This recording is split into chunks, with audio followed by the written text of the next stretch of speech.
बढ़े महाराज तो कहते हैं पांडवों ने एक नई राजधानी का निर्माण किया। अच्छा, पांडवों ने कौन सी राजधानी बसाई थी? ये तो पता होगा सबको। कौन सी बसाई थी? ऐसे चुप है ना भैया, कछु तो बोले करो कम से कम।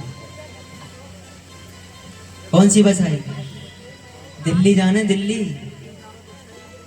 पांडवन ने बसाई दिल्ली। कहा कहते दिल्ली थे पहले? भगवान जाने, हमारा तई ना आए टाइम कहां पता होगी हमें, है ना।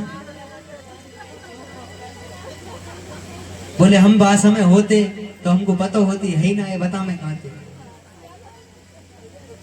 पांडवों ने नई राजधानी बसाई इंद्रप्रस्थ, जिसे आज कहते हैं दिल्ली।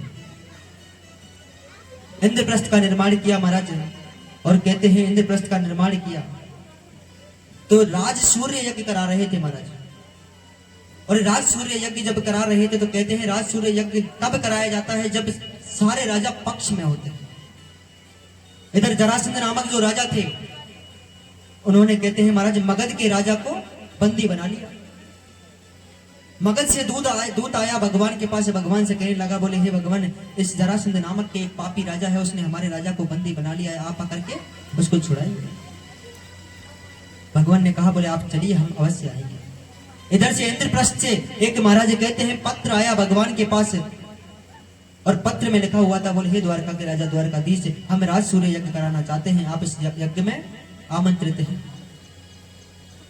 तो द्वारका के राजा द्वारकाधीश कन्हैया कहाँ? इंद्रप्रस्थ, जहां यज्ञ की तैयारी चल रही थी, वहां जाकर पहुंचे। जाकर पांडवों से कहने लगे, बोले हे पांडव, आप राज सूर्य यज्ञ करा रहे हो क्या? आपने सारे, कहते हैं सारे आसपास के छोटे राजाओं को अपने पक्ष में कर लिया।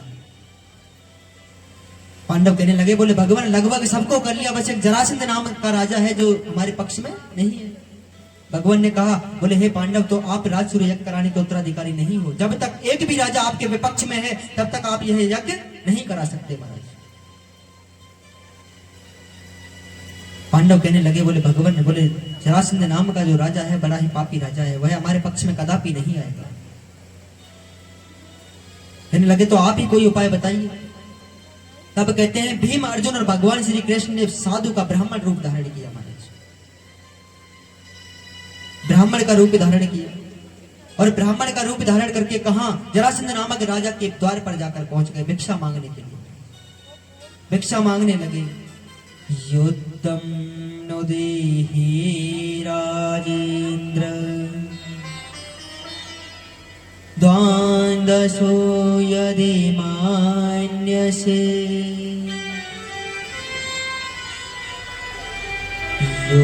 योतार्थिनो वयं प्राप्ता राजकन्या नानाक्षिणे।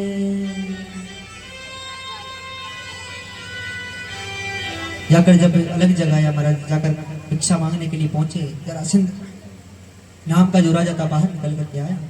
आकर कहने लगा, बोले हे ब्राह्मण देव, अहो बाकी हमारे के आप जैसे ब्राह्मण देवता हमारे द्वार पर पधारे, कहिए आपके मांगो, आप क्या मांगना चाहते हैं। तीनों ब्राह्मण कहने लगे, बोले हे राजन, पहले आप वचन दीजिए कि जो हम मांगोगे आप हमें अवश्य दोगे।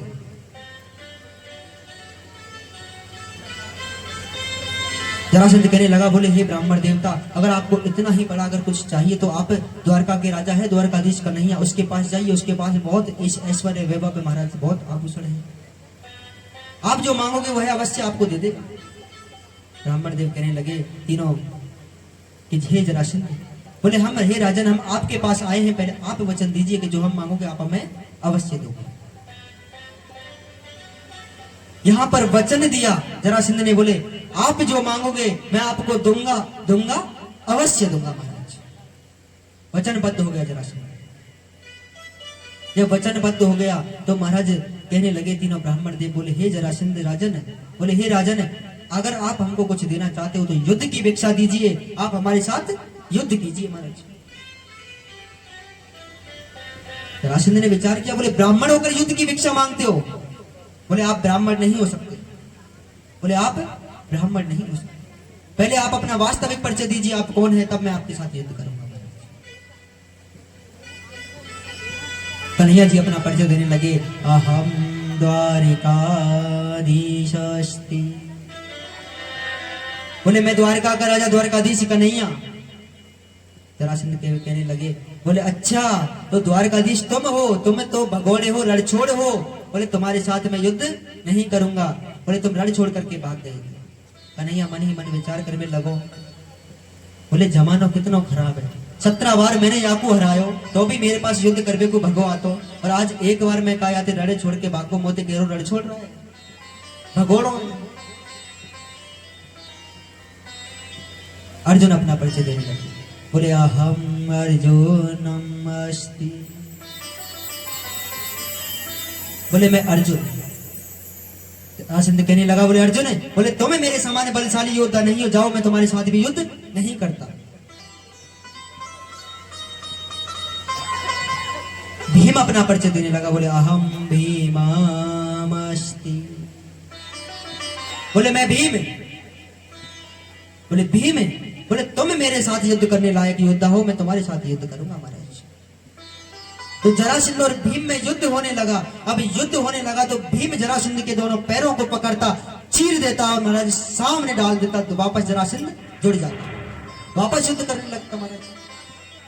अब जब यह प्रक्रिया बार बार चल रही तो जरासंध से भीम हारने लगा महाराज। जरासंध से भीम हारने लगा, और जब हारने लगा तो भगवान ने एक पत्ता लेकर इशारा दिया, उस पत्ते को एक पत्ता लिया हाथ में, उसको चीरा, एक टुकड़ा इधर फेंका, एक इधर फेंका। कहते हैं कि महाराज जब जरासंध से भीम हारा, श्याम जी ने दिया था इशारा, इशारा श्याम जी ने दिया था इशारा।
बोलिए बड़ी भीम की। जब भगवान ने इशारा दिया, एक पत्ता लेकर उसको चीरा, एक टुकड़ा इधर फेंका, एक इधर फेंका, झट से भीम समझ गए महाराज। जरासंध के दोनों पैरों को पकड़ा, बीच में से चीर दिया महाराज। एक आधा हिस्सा इधर फेंका, आधा इधर फेंका।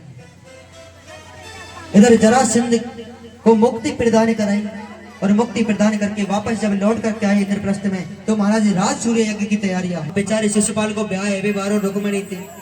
अब कोई की बहुए कोई और भगा के ले जाए और सामने यहाँ के बैठ जाए, कैसा गुस्सा आवेगा बता। कहाँ तो शिशुपाल को ब्याह है 12, कहाँ बेचारी रुक्मिणी भगा लेगी कन्हैया।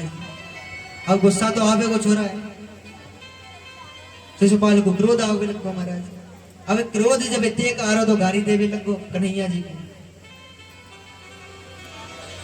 अब महाराज कहते हैं, एक गाली दी, 2 गाली दी, 3 गाली दी, 4 गाली दी।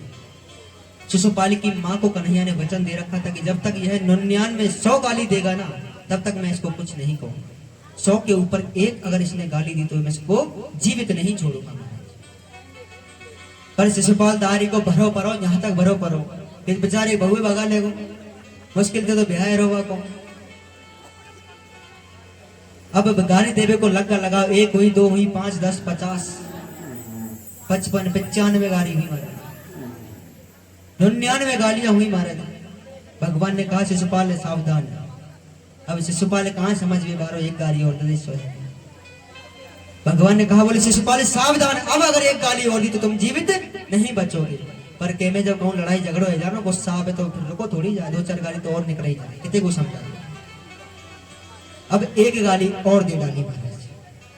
अब जैसे ही 101 गाली हुई, भगवान ने सुदर्शन चक्र छोड़ा और शिशुपाल को जला करके भस्म कर दिया। बोले द्वारिकाधीश की। अब तो महाराज राज सूर्य यज्ञ होने लगा। श्री सुखदेव जी महाराज कहते हैं कि परीक्षक, आयम तो वाशातुल्यो न ते सत्वो न मेषम अर्जुनो न भवेत् योद्धा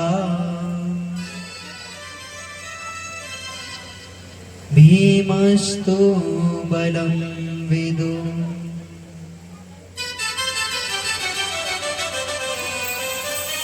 अब तो महाराज कहते हैं, श्री सुखदेव जी महाराज के ही राजा परीक्षित, यहाँ पर राज सूर्य यज्ञ की तैयारियां होने लगी, तो सबके लिए अलग अलग कार्य भार सौंप दिया गया। कहते हैं श्री सुखदेव जी महाराज के ही राजा परीक्षित, भगवान ने कहते हैं दान का कार्य जो था दुर्योधन और कर्ण को सौंप दिया महाराज। क्योंकि कर्ण को दान का भार इसलिए, भंडार इसलिए सौंपा कि कर्ण जितना दान करते उसका दोगुना हो जाता। अब दान का कार्य कर रहे हैं दुर्योधन और कर्ण।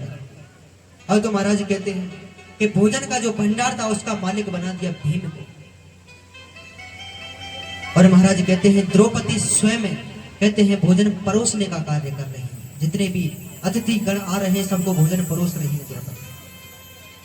और स्वयं भगवान श्री कृष्ण ने क्या कार्य लिया कि जितने भरे भी अतिथि आ रहे हैं सबका चरणों को भगवान श्री कृष्ण धुला रहे हैं महाराज। चरणों को धुलाने का कार्य किया कि एक परमात्मा होकर के सबके चरणों को धुला रहे हैं। अच्छा, और आप एक भी माता मुझे ऐसी बताइए जिनका बच्चा रोज चरण छूता हो उनके? है कोई माता? है कोई मैया? 2-3 मैया बस। क्योंकि हम छोरा को सिखा में ना है, हमारे को कहा मतलब ऐसी ज्यादा संस्कार दे देंगे, बाबा जी है बागे वाले वैसे है ना। बोले बच्चा के बिगड़ भी डर ना लगे, डर लगे तो बाबा जी है बेटे। सच बात है। बोले ज्यादा संस्कार अगर हमें दे दिए तो बाबा जी है जाओ हमारी तरह। क्यों कमल जी? तो संस्कार तो देंगे ही नहीं। हमने पहले दिन कहा था, बोले संस्कार देने के नाम पे तो मोबाइल देते हैं आजकल। बोले ले संस्कार, आज से मोबाइल का नाम और रख दीजिए संस्कार। बोले ले बेटा संस्कार। अब संस्कार ये देगा आपको। ये क्या मोबाइल है ना, एक राक्षस है, राक्षस। जो सबको धीरे धीरे खाता हुआ जा रहा है। कि एक समय था जब व्यक्ति की जान है ना, इंसान की जान, मनुष्य की जान तोते में बसा करती थी, एक समय राजा महाराजाओं की जान। और आज का समय जो है ना महाराज, मोबाइल में जान बसती है आज के समय में। क्यों कमल जी, मोबाइल में बसे? आप क्यों बसे?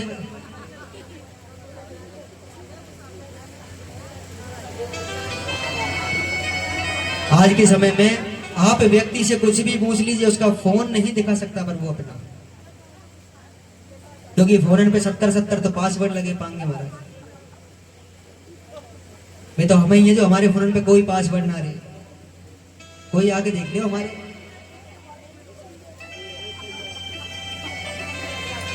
क्योंकि जान बस रही है महाराज, मोबाइल में अब जान बसने लगी। और धीरे धीरे तो समय ऐसा होगा, अगर किसी देखो कि क्या होता है, अब किसी को अगर हमको मारना होता है ना तो उसकी हत्या करते हैं, उसको गोली मारते हैं महाराज, उसकी उस पे प्रहार करते हैं, चाकू से जहर देते हैं तो मारते हैं। आने वाले समय में अगर हमको किसी से दुश्मनी निकालनी होगी ना, किसी को मारना होगा, उसका फोन छीन लो, मर जाएगा। सत्य बात है, यही होगा, देखना अभी उसका फोन छीन लो, मर जाएगा। क्योंकि जान वास्तविक में फोन में बसने लग जाएगी आने वाले समय में। क्योंकि आजकल के जो छोटे छोटे बच्चे हैं ना, बच्चा 6, 7, 8 महीने का हुआ नहीं फोन चलाना सीख जाता है महाराज, और माता पिता रोकते नहीं है, बच्चों की आंख खराब होने लग जाती है। क्योंकि इस मोबाइल से कैंसर का, सबसे ज्यादा कैंसर का खतरा बढ़ता है, इससे नेत्र रोग होता है महाराज। छोटे छोटे बच्चों के चश्मे क्यों चढ़ते हैं? इसीलिए। बोलिए वृंदावन बिहारी लाल की। अब तो महाराज कहते हैं भगवान स्वयं जानों को दुलाने का कार्य कर रहे हैं महाराज। इधर कहते हैं पांडवों ने एक बड़ा ही सुंदर महल बनाया, शीश महल। और ऐसा महल था महाराज कि उसमें यह नहीं पता चल रहा कि कहां पानी है कहां आंगन है। अब दुर्योधन ने उस महल में जैसे ही प्रवेश किया तो देख नहीं पाए कि आंगन है या पानी है, उसमें धड़ाम से जाकर के पानी में गिर गए। द्रौपदी देख करके मुस्कुरा दी। अब देखिए द्रौपदी देखकर मुस्कुरा दी। अब ये बात है ना कि अंधे का पुत्र अंधा, ये द्रौपदी ने बात कभी नहीं कही थी, कहीं में नहीं लिखी हुई महाराज। द्रौपदी देख करके मुस्कुराई थी बस, जब दुर्योधन पानी में गिरा। बहुत से कथावाचक कहते महाराज के द्रौपदी मुस्कुराने के बाद बोले अंधे का पुत्र अंधा, ऐसा कहीं नहीं लिखा हुआ किसी वेद शास्त्र में। जब द्रौपदी मुस्कुराई ना तो दुर्योधन को क्रोध आ गया, उसको अपना अपमान महसूस हुआ। तब दुर्योधन को, और कहते हैं ना कि अपमान का घाव अधिक बड़ा होता है मृत्यु के घाव से। जब अपमान महसूस हुआ ना महाराज तो कहते हैं मामा शकुनी को बुलाया, और शकुनी को बुला करके महाराज कहते हैं जुआ खेलना आरंभ किया पांडवों के साथ, कौरवों। पांडव अपना सब कुछ हार गए। आखिरी में जब द्रौपदी बची, द्रौपदी को दाव पर लगा दिया, द्रौपदी को भी हार गए महाराज। और द्रौपदी को हार गए तो द्रौपदी का चीरहरण होने लगा। जब चीरहरण हो रहा था तो द्रौपदी पुकारने लगी, बोले हे द्वारकाधीश आप आकर के मेरी रक्षा कीजिए, लाज बचाओ। क्या कहा? हे द्वारकाधीश। भगवान आए, आकर के द्रौपदी की लाज बचाई। द्रौपदी ने पूछा, बोले हे भगवान, बोले मैंने आपको पुकारा, आपने आने में इतना विलंब कर दिया। भगवान कहने लगे द्रौपदी, बोले मैं तो आपके पीछे ही खड़ा था, पर आपने पुकारा हे द्वारकाधीश तो मुझे द्वारका जाना पड़ा, फिर वापस आना पड़ा। आप कहती हे कन्हैया, हे गोविंद, मैं तो आपके पीछे ही खड़ा हुआ था। क्योंकि कहते हैं कि भगवान को जिस भाव से, जिस रूप में हम याद करते हैं ना, उसी रूप में भगवान दर्शन देते हैं। एक रसखान जी भक्त हुए थे महाराज, जानते हैं ना रसखान जी?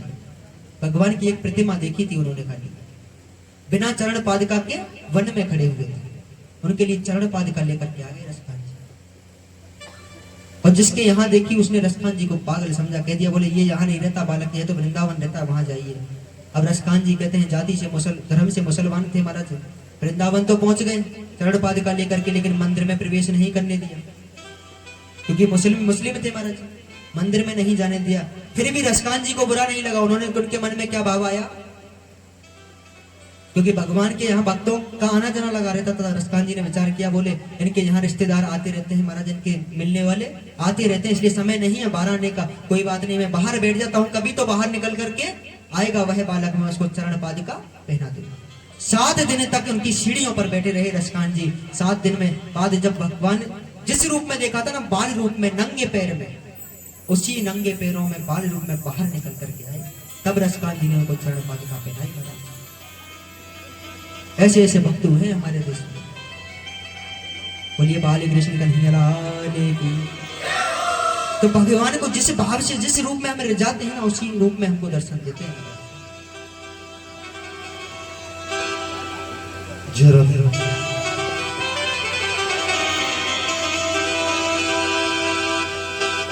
हो कौरव ते 100 और पांडव ते 5, और फिर भी सत पे आई ना।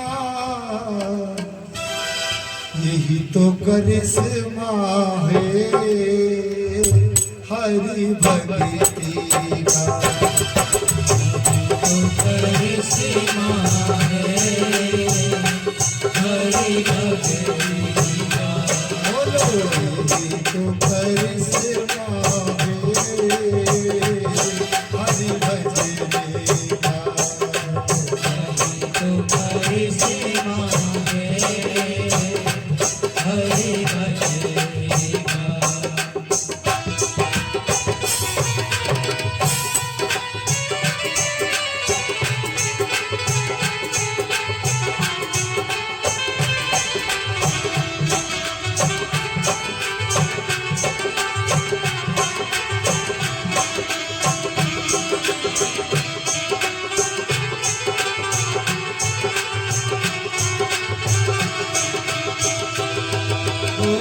द्रौपदी तुम्हें पुकारे, कहाँ हो गए हो मुरली वाले।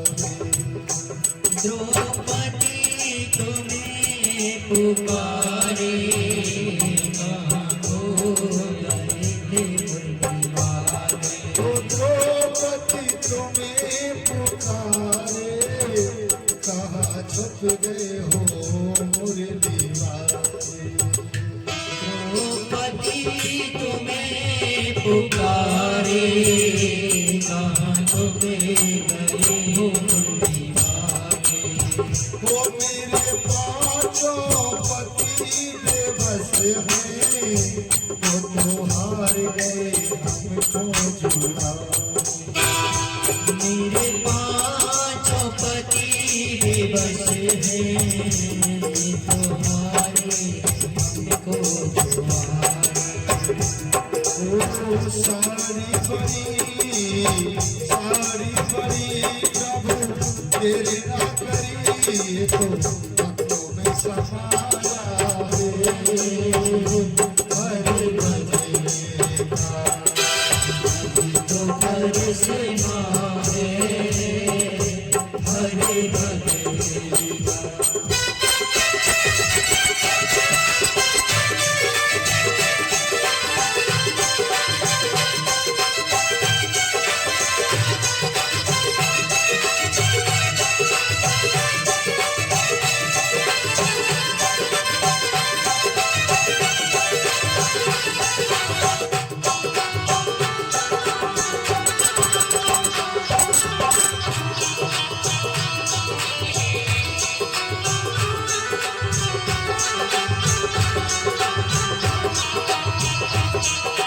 कौरव थे 100 और पांडव थे 5, फिर भी सत्य पे आई ना। यही तो करिश्मा है हरि भक्ति का। यही तो करिश्मा है हरि भक्ति का। यही तो करिश्मा है हरि भक्ति का। यही तो करिश्मा है हरि भक्ति का।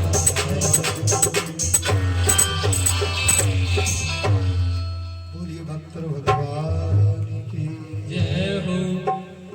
श्री सुखदेव जी महाराज कहते हैं कि राजा परीक्षित, अब तो महाराज कहते हैं पांडवों को 12 वर्ष का वनवास, 1 वर्ष का अज्ञातवास हुआ, बड़ा भारी संकट आया। अब तो जब 12 वर्ष का वनवास, 1 वर्ष का अज्ञातवास खत्म करके वापस लौट करके आए, तो भगवान शांति दूत बन करके आए और कौरवों के पास जाकर संधि करानी चाहिए। लेकिन कौरवों ने कह दिया, बोले पांडवों को अगर कुछ भी चाहिए तो हमसे युद्ध कीजिए और ले जाएं। भगवान ने कहा, बोले आप आधा राज्य दे दीजिए। कौरव नहीं माने। भगवान ने कहा, अगर आधा राज्य ना सही तो आप 5 गांव दे दीजिए। कौरव फिर भी नहीं माने, कहने लगे, अगर पांडवों को 1 गज भी भूमि चाहिए तो हमसे युद्ध करके हासिल करनी होगी। जब नहीं माने तो महाराज कहते हैं कौरव और पांडवों में युद्ध हुआ। कौन सा युद्ध? महाभारत का युद्ध। कौरवों की हार हुई, पांडवों की जीत हुई। महाराज अश्वत्थामा ने उत्तरा के घर पर ब्रह्मास्त्र का प्रयोग किया, भगवान ने आकर रक्षा की। और भगवान ने जब आकर के रक्षा की महाराज, तो कहते हैं यहां पर उत्तरा के गर्भ से जन्म हुआ राजा परीक्षित।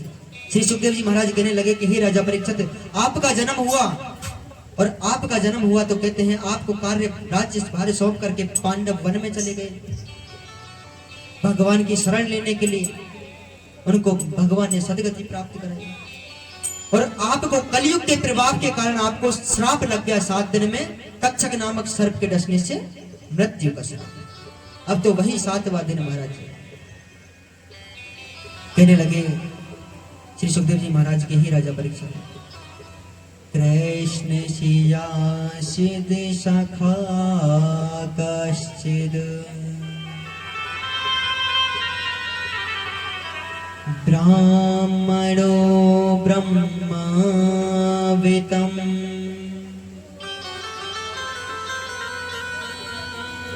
विरक्त इंद्रियार्थेषु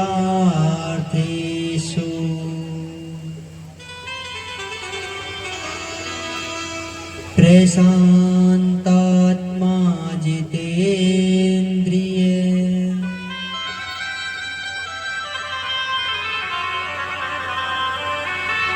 श्री सुखदेव जी महाराज कहने लगे राजा परीक्षित, अब तो इधर कन्हैया जी के मित्र थे सुदामा जी।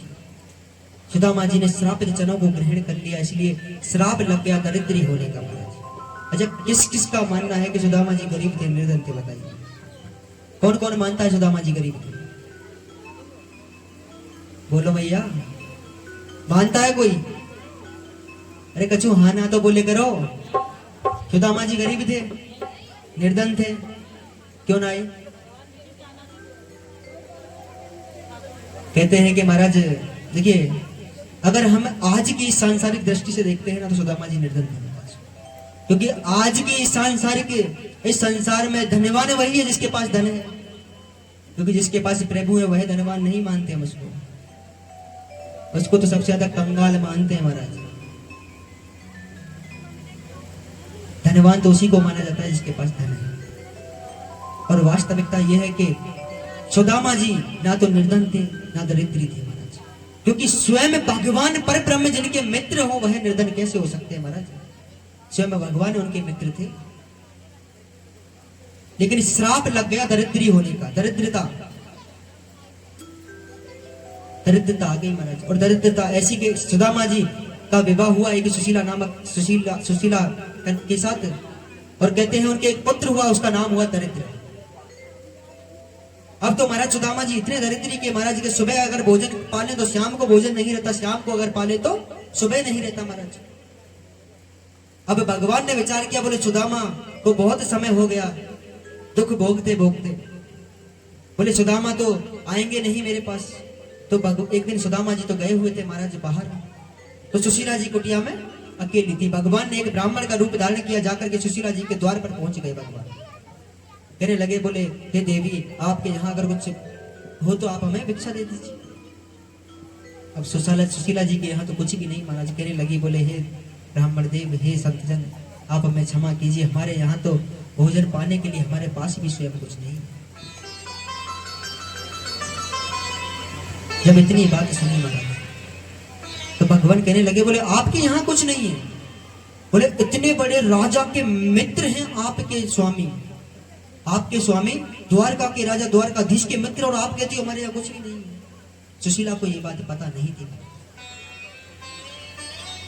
जब सुना कि द्वारकाधीश के मित्र हैं हमारे स्वामी, तो महाराज भगवान को तो अपनी लीला रचानी थी, सुशीला को बताना था, क्योंकि सुदामा जी ऐसे तो आते नहीं कभी। इतना कहकर के महाराज भगवान तो वहां से चले गए। बोली द्वारकाधीश की। अब जब चले गए महाराज, तो श्री सुखदेव जी महाराज कहते हैं कि हे राजा परीक्षित,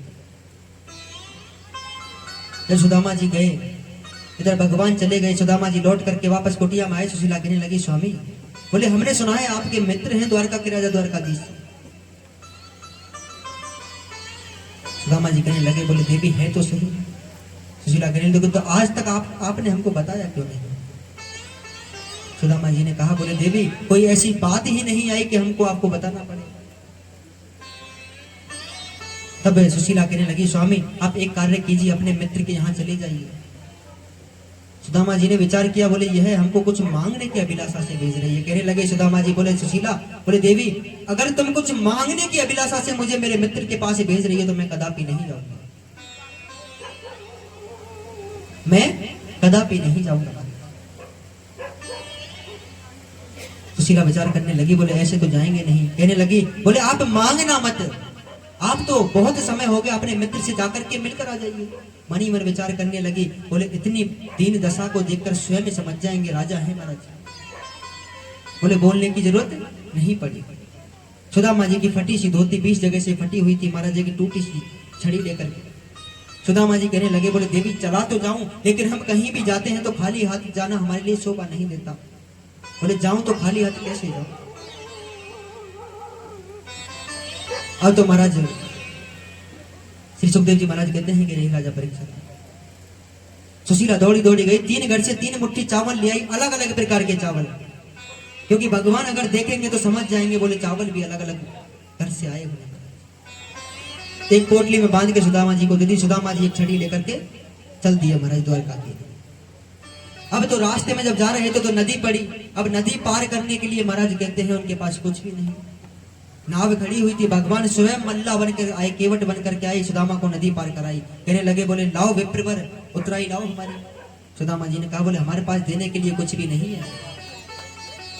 बोले हमारे पास देने के लिए, बोले द्वारकाधीश की,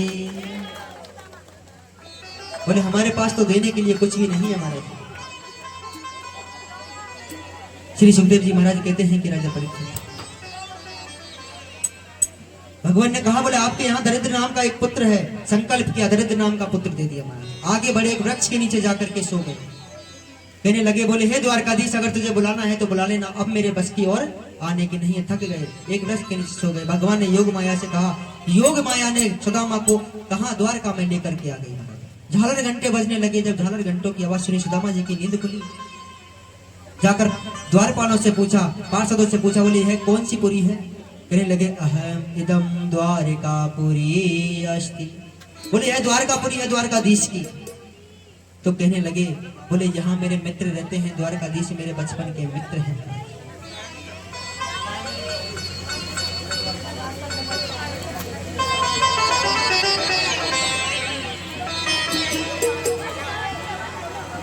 देखो देखो ये गरीबी का, मेरे बचपन का यार है मेरा श्याम। यही सोच कर विश्वास लेके आया हो। हाँ, राधे।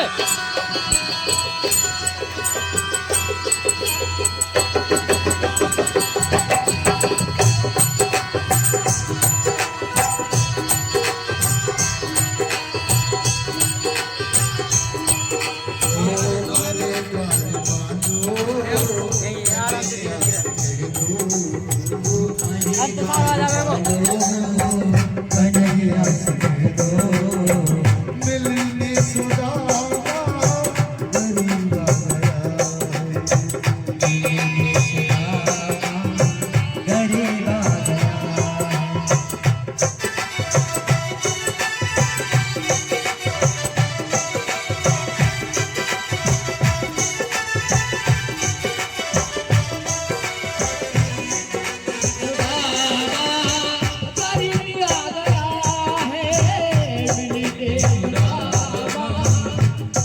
भटकते देखिए थोड़ा सा गर्म पानी ले आइए, थोड़ा सा 1 गिलास गर्म पानी। कहाँ से भटकते भटकते न जाने कहाँ से तुम्हारे महल के करीब आ गया है। तुम्हारे महल के करीब आ गया है। दोनों हाथ सीधे करके तालियों के साथ सेवा देते हुए जय हो।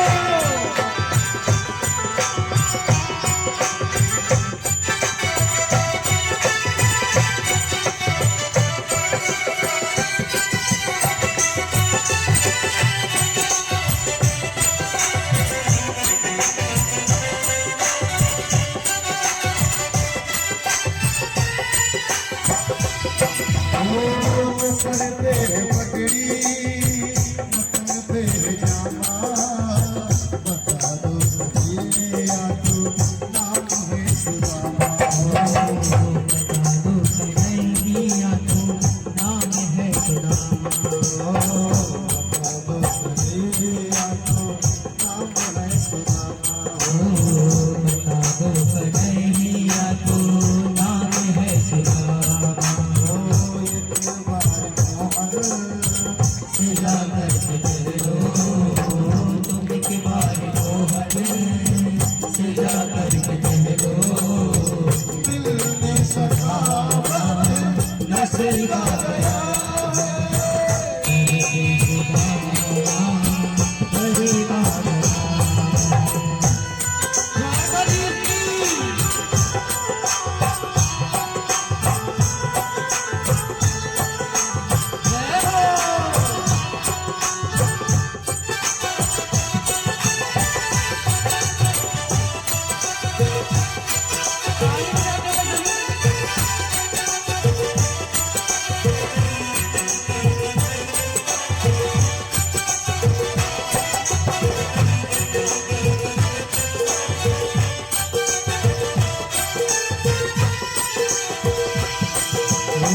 सुनते ही दौड़े चले आए मोहन लगाया गले से सुदामा को मोहन।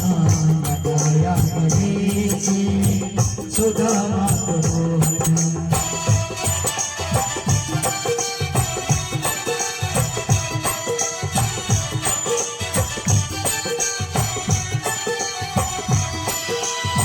सुनते ही दौड़े चले आए मोहन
से शाम ने बुलाए वो न घबराओ प्यारे जरा तुम सुदामा घबराओ प्यारे जरा तुम सुदामा वो न घबराओ प्यारे जरा तुम सुदामा खुशी का समा तेरे करीब आ गया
बोलिए विप्र सुदामा की जय हो, द्वारिकाधीश की जय हो, व्यास जी महाराज की।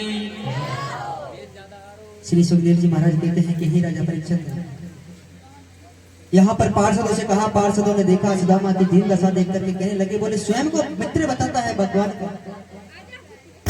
अंदर गए, कन्हैया से जाकर कहा, बोले हे प्रभु, बोले बाहर एक ब्राह्मण आया हुआ है, बड़ी ही दीन दशा है, जो वस्त्र धारण किए हुए सब फटे हुए हैं और आपको अपना मित्र कहता है और नाम बताता है सुदामा। जैसे ही भगवान ने नाम सुना, सुदामा दौड़े लगा दी महाराज, और दौड़ करके महाराज सुदामा को अपने गले से लगा दी। गले से लगा करके वापस अपने लेकर के आए महाराज महल में, सिंहासन पर बैठाया महाराज, और सिंहासन पर बैठा कर अपने आंसुओं से सुदामा जी के चरणों को धुलाने लगे महाराज। बोली द्वारिकाधीश की। बोले संसार में अगर मित्रता हो ना तो कृष्ण सुदामा जैसी हो, वरना ना हो। अब तो महाराज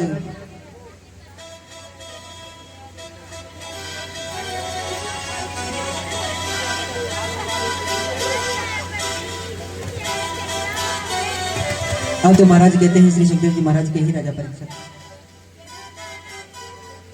यहाँ पर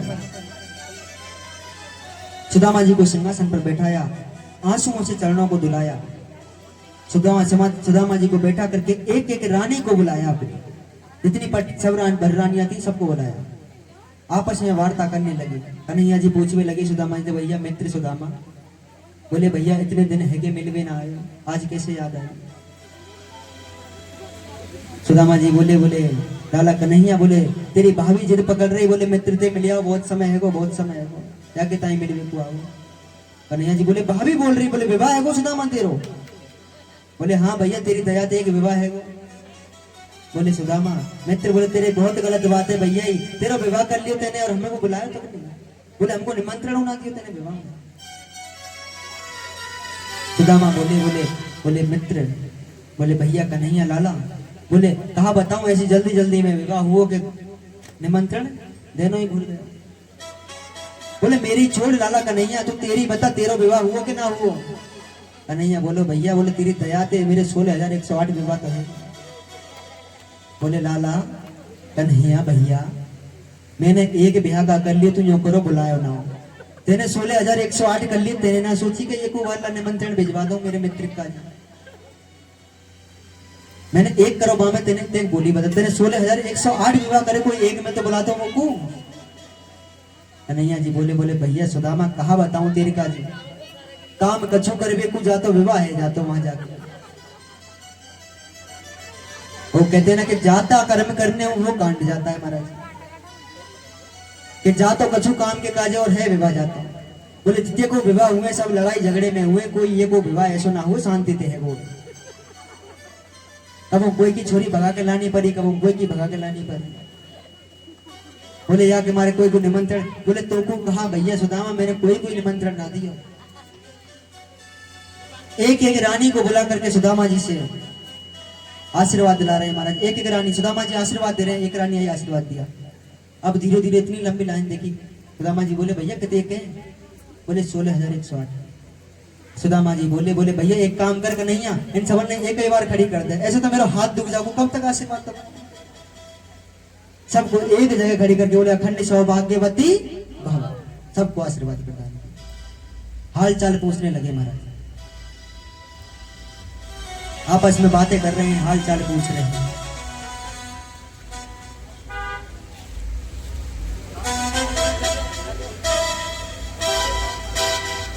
बता मेरे यार सुदामा रे,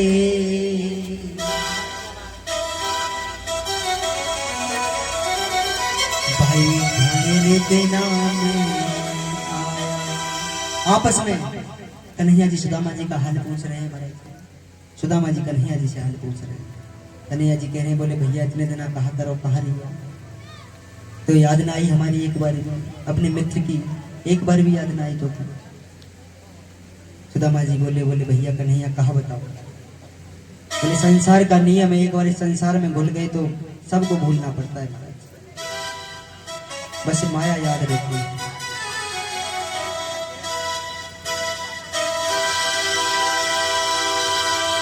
बता मेरे यार सुदामा रे,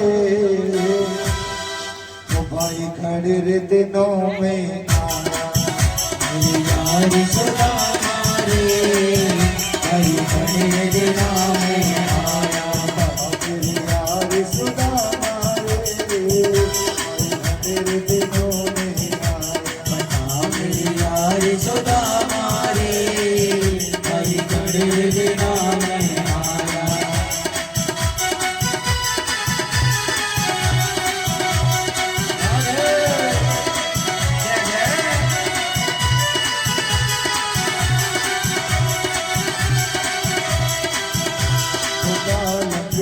जब आया करता, बालक घर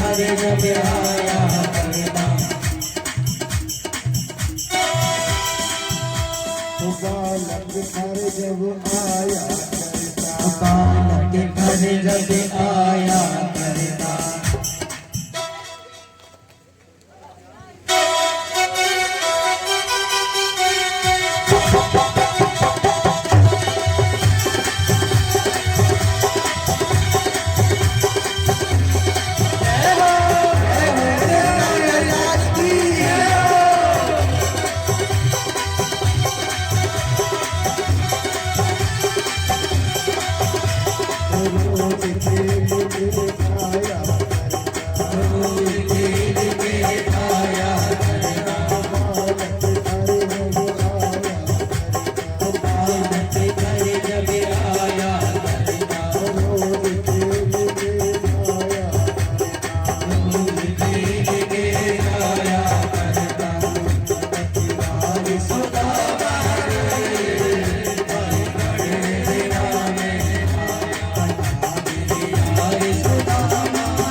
है सुना दे उत्तम कहानी। क्यों पड़ गए हैं ठोकर खाने, ठोकर पड़ गई ठोकर खानी। क्यों पड़ गए ठोकर खाने, ठोकर पड़ गई ठोकर खानी। देखी मार सुना मारे, भाई बड़े दिनों में आया। मेरी यार सुना मारे, भाई बड़े दिना में आया।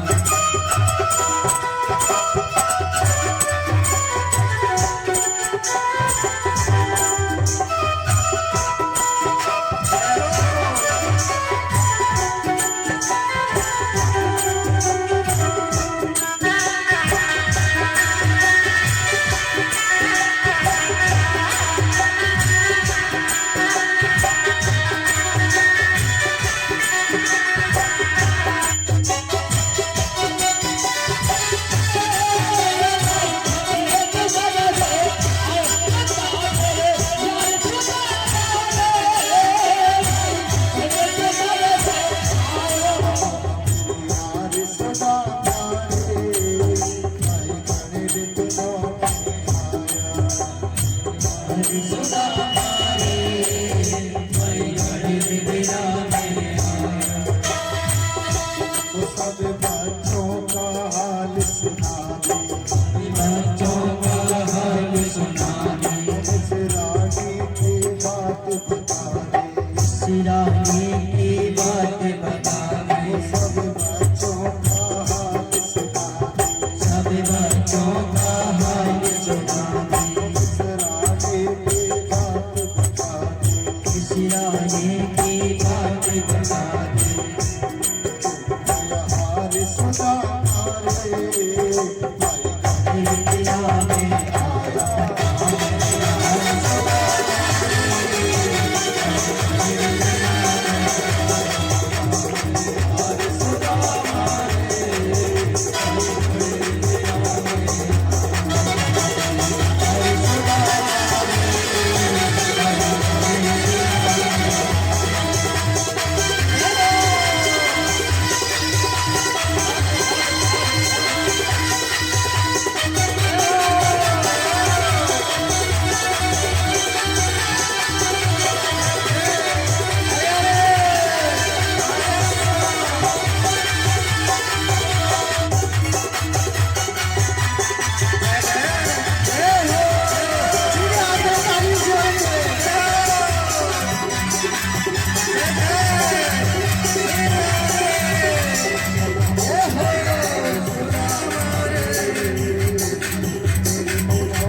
बोलिए विप्र सुदामा की जय हो।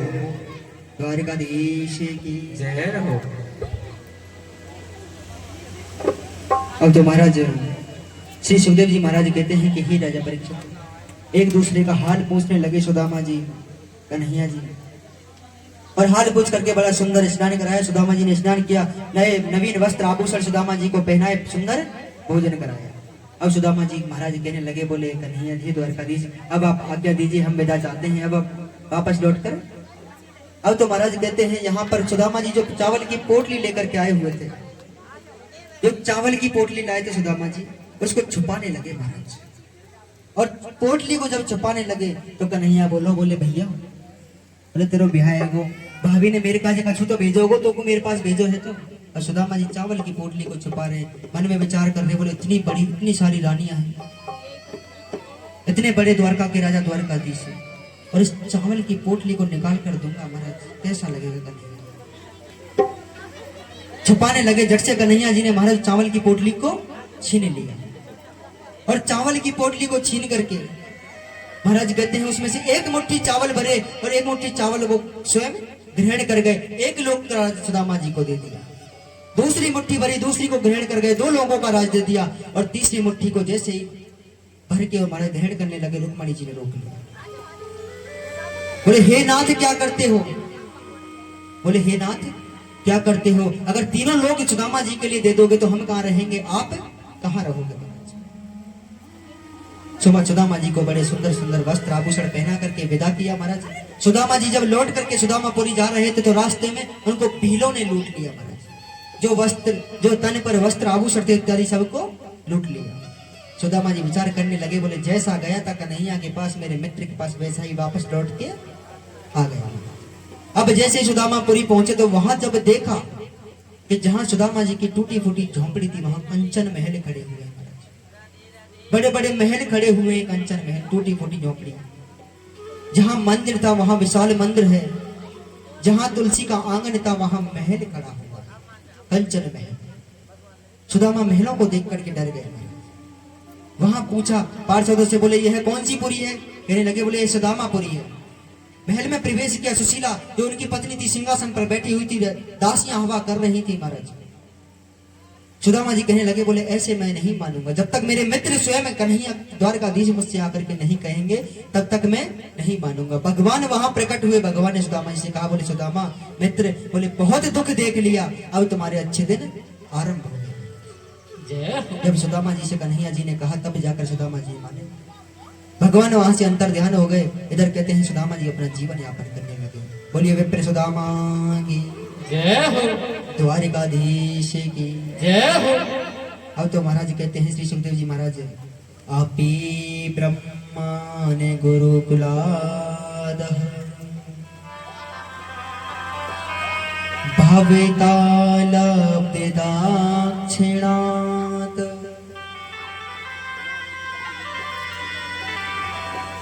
समाव्रते निधर्माज्ञ भार्योढा साद्रासीनाव।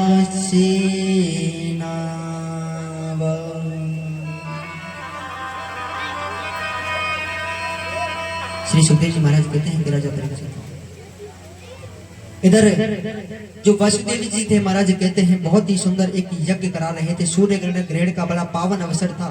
वसुदेव जी यज्ञ करा रहे थे महाराज, सम्यत पच्चक क्षेत्र में यज्ञ करा रहे थे। उसी यज्ञ में कहते हैं मथुरा में आमंत्रण पत्र भेजा, मथुरा से उग्रसेन इत्यादि को बुलाया महाराज। द्वारका में आमंत्रण पत्र भेजा, द्वारका से कन्हैया जी अपने सब रानी बाल कहते हैं अपने पुत्रों के साथ पधारे। और कहा ब्रज में वृंदावन में आमंत्रण पत्र लिखकर भेजा। यशोदा मैया, नंद बाबा, सारे ग्वाल बाल सखा गोपी इत्यादि और किशोरी जी भी उस यज्ञ में आकर पधारी महाराज। अब कहते हैं कन्हैया जी अपने शिविर में आराम कर रहे थे महाराज, विश्राम कर रहे थे। तो यशोदा मैया पुकार रही थी कन्हैया, कन्हैया पुकारते हुए जब कन्हैया जी के शिविर से बाहर होते हुए निकली, कन्हैया जी ने सुना, बोले ये तो मेरी माँ यशोदा मैया की आवाज है महाराज। नेत्रों में आंसू आ गए, दौड़े दौड़े गए महाराज, जाकर के मैया यशोदा के चरणों में गिर गए। बोले माँ क्षमा कर दीजिए, मैं आपसे कहकर गया था परसों लौट करके आ जाऊंगा, आज बरसों बीत गए, मैं आपके पास लौट करके नहीं आया। यशोदा मैया के नेत्र सजल हो गए, कन्हैया जी के नेत्रों में आंसू बहने लगे, गले से लगा लगे। कन्हैया जी ने पूछा, बोले माँ, बोले और कौन कौन आया है ब्रज से? बोले नंद बाबा, सारे ग्वाले वाले सखा तुम्हारे सब आए हैं महाराज। इधर रुक्मणी जी, जामवंती, सत्यभामा ने देखा महाराज कि किशोरी जी भी उस यज्ञ में आई हुई थी महाराज। कन्हैया जी से पूछने लगी, द्वारकाधीश से कहने लगी, महाराज यहाँ पर रुक्मणी जी कहने लगी, बोले प्रभु कौन है ये राधिका जिसके ख्वाबों में खोए रहते हो, दुनिया रटती है कृष्ण कृष्ण, तुम राधा राधा कहते हो। जय हो। जब इतना सुना कन्हैया ने तो कन्हैया जी ने कहा, राधा है धारा प्रेम की, जो इस ब्रज के अंदर बहती है, इस दिल में एक मंदिर है,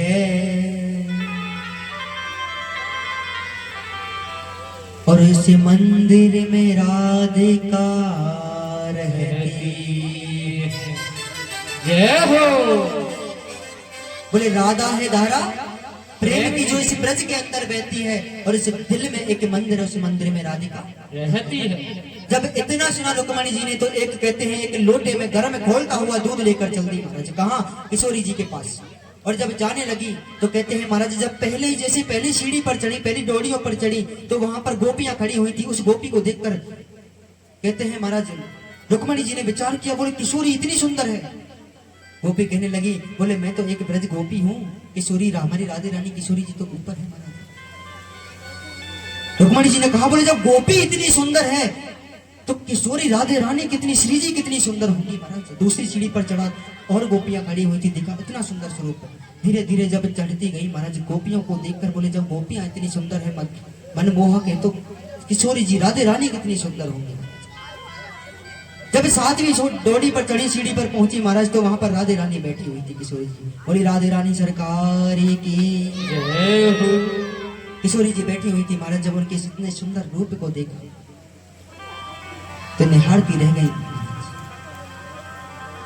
गरम दूध लोटे में लेकर के गई थी महाराज।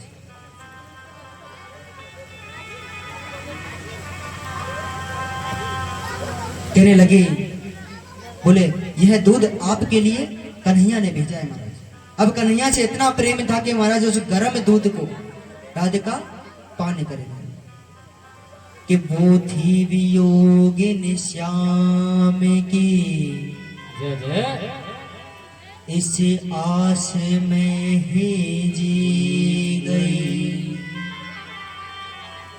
गरम दूध रुके मणि ने दिया, उस दूध को राधिका पी गई। बोले वो थी वियोगिनी श्याम की, इस आस में ही जी गई। और जैसे ही गर्म दूध रुक्मणी जी ने दिया, उस गर्म दूध को राधिका पी गई।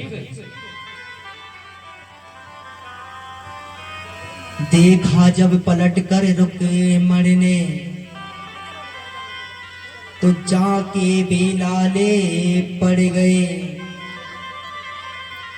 और गरम दूध रुक्मणी राधिका ने पिया, और कन्हैया के छाले पड़ गए। जब वापस लौट करके आई रुक्मणी जी महाराज, तो कन्हैया जी के पैरों की ओर देखा तो पैरों में छाले पड़ गए। रुक्मणी जी कहने लगी, स्वामी आप कहीं गए थे? कन्हैया जी कहने लगे, हम तो कहीं नहीं गए। तो बोले आपके पैरों में ये छाले? कन्हैया जी ने कहा, बोले रुक्मणी, बोले यह जो मेरे पैरों के छाले यह आपकी देन है महाराज। बोले मेरी देन है? बोले हाँ आपकी देन है। बोले आपने जो गर्म दूध राधिका को पिलाया, तो वह दूध उनके गले से होते हुए उनके हृदय तक पहुंचा, और उनके हृदय में मेरे चरणों का वास है, जहां मेरे चरण हैं आज भी। तो वह दूध जब हृदय तक पहुंचा तो मेरे चरण जल गए और मेरे पैरों में छाले पड़ गए। अब तो महाराज कहते हैं कि यहाँ पर राधा ही कृष्ण और कृष्ण ही राधा है, नाम दो है लेकिन दोनों एक है महाराज। कहते हैं त्याग अगर देखना हो तो किशोरी जी का देखिए महाराज, कि त्याग अगर देखना हो तो किशोरी जी का देखिए, राधे रानी का जो इतना प्रेम करती थी कन्हैया जी। फिर भी जब कन्हैया छोड़ कर गए तो एक बार भी कन्हैया को नहीं पुकारा। इसे कहते हैं त्याग। और प्रेम अगर देखना हो तो गोपियों का देखिए महाराज, जिनको पता था कि कन्हैया हमको छोड़कर जा रहे हैं, फिर भी उनसे प्रेम करते। नंदो गोपश्च गोपश्च गोविंद चरणाम्बुजे मंचप्तं पुनर्हासे।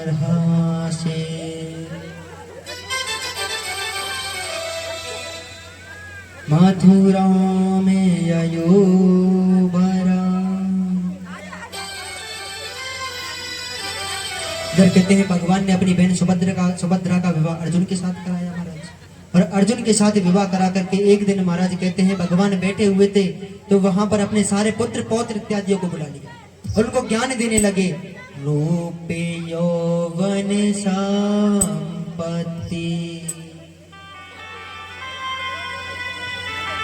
प्रभूतम विवेकिता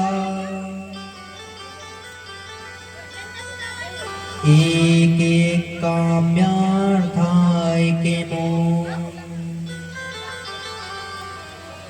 यत्र चतुष्टया ममम्। अपने पुत्र पौत्र इत्यादि को ज्ञान देने लगे, कहने लगे बोले हे पुत्र हे पौत्र, मैं आज आपको बताता हूँ व्यक्ति के बिगड़ने के 4 कारण होते हैं। एक तो सुंदर रूप का होना, जिसका सुंदर रूप होता है उसके बिगड़ने के आसार अधिक होते हैं। अधिक संपत्ति का होना, जिसके पास संपत्ति अधिक होती है उसके बिगड़ने के आसार अधिक होते हैं। और महाराज कहते हैं एक जब युवा अवस्था आती है ना तो युवा अवस्था में व्यक्ति के बिगड़ने के आसार अधिक होते हैं। और सत्ता का मिल जाना, जब सत्ता आ जाती है ना तो मत यानी विवेक बिगड़ जाता है। इसलिए इस जो संसार का जीव है उसके बिगड़ने के आसार अधिक हो जाते हैं। बोले ऐसा कार्य आप कभी मत करना, ऐसा ज्ञान दिया अपने पुत्र पौत्र इत्यादियों को। अब तो महाराज कहते हैं एक दिन यहाँ पर प्रद्युम्न सांब अनिरुद्ध मिलकर के भगवान के पौत्र पुत्र इत्यादि मिलकर के कहा, महाराज कहते हैं श्री सुखदेव जी महाराज के हे राजा परीक्षित वन में जाकर पहुंचे महाराज।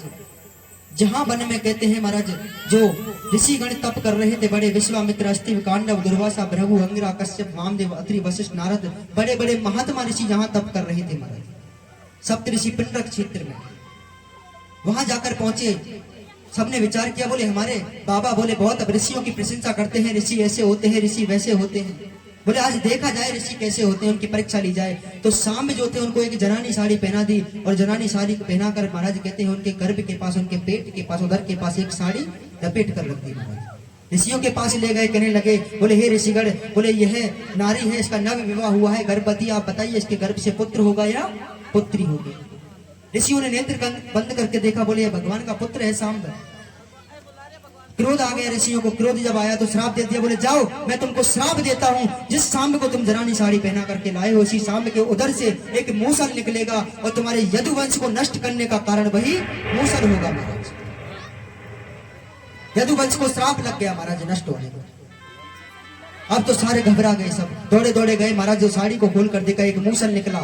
उग्रसेन के पास गए, उग्रसेन के पास जाकर के कहते हैं उग्रसेन ने उस मूसल को टुकड़े करके उसको पीस दिया, उसका पीस करके उसको नदी में बहा दिया उसके चूड़ को, और वह चूड़ समुद्र के किनारे जाकर जम गया। वहां पर एरका नामक घास उग गई। एरका नामक घास जब उगी तो उसका छोटा सा टुकड़ा रह गया उसका मूसल का, वह फेंक दिया।